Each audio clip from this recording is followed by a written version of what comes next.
Қазақстан, туған еліміз ерекше. Біз көлемі бойынша ең үлкен 10 мемлекеттің қатарына кіреміз. Қазақстанның ұлан байтақ даласы батыстан шығысқа қарай 3000 шақырымға және солтүстіктен оңтүстікке қарай 1500 шақырымға созылып жатыр.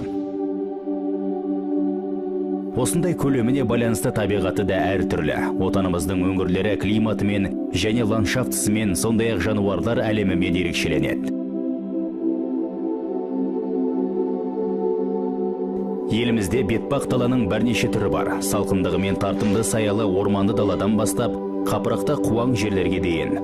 Қазақстанда түрлі түсті шөл далаларды, құмды жерлерден тасы бар жерлерге дейін, және әр алуан тауларда, кішкентайынан бастап Тянь-Шаньның қар басқан шыңына дейін көруге болады.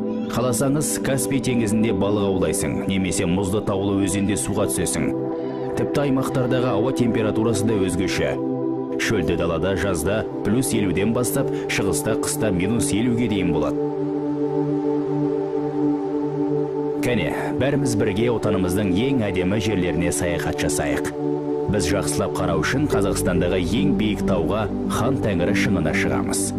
Бұл биіктігі жағынан Тянь-Шань тауының екінші шыңы. Хан Тәңірі рухтар әміршісі деп те кейде аударылады. Шынында да мына бақсылу шыңда бір тылмыс бар. Көне түркілердің нанымы бойынша Тәңір мен жалғыз жаратушы 7000 биіктікті бағындыру үшін альпинистер барша әлемнен келіп жатады. Ал қалай, биік пе екен? Бастарың айналған жоқ па?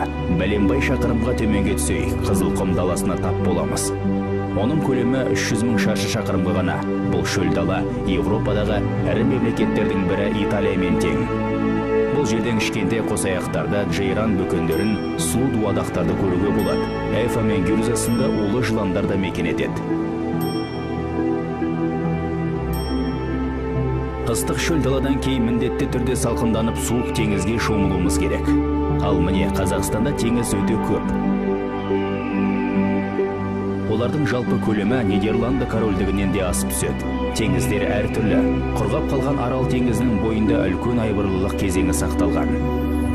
Балқаш теңізі нағыз ерекшеліктің белгісі. Оның суы тұщы да, ащы да.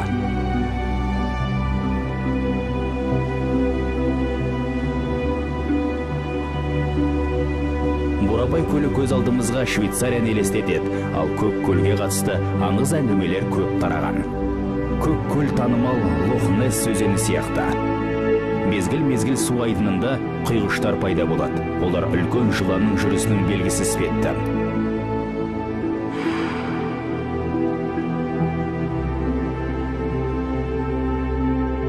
Жалғыз сәйкестік бұл емес, әлемдегі ең сұлу жерлердің бірі Американдық Аризона штатындағы үлкен каньон. Бірақ табиғаттың осындай кереметін көру үшін туған Қазақстанымыздан шығу керек емес. Шарын каньонның американдық жермен оңай шатастырып алуға болады.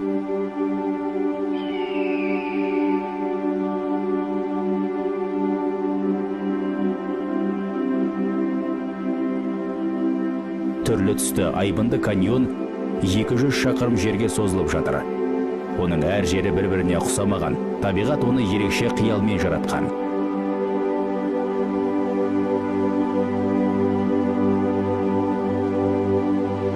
Ағып жатқан суға өмір бойы қарап отыруға болады.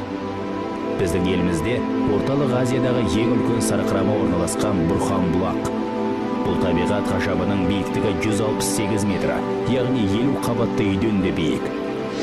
Сарқырама сағасында табиғатты бақылаған қандай керемет, бірден өзіңді туған жеріңде емес, бір қиял әлемінде жүргендей сезінесің. Саяхатымыздың соңында жай ғана демалып, неге өлең тыңдамасқа? Тек ерекше табиғат әуенін өзеннің жағасында. Немесе ән салатын құм төбені тауып алуға болады. Ауа райы ыстық болғанда құмдар органға ұқсайтын дыбыстар шығарады.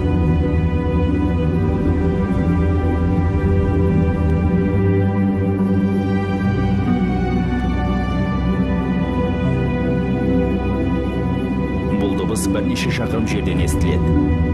Бір қызығы, мұндай құм төбелер көшіп қонып жүрмейді. Мыңдаған жылдар бойы бір орында тұрады.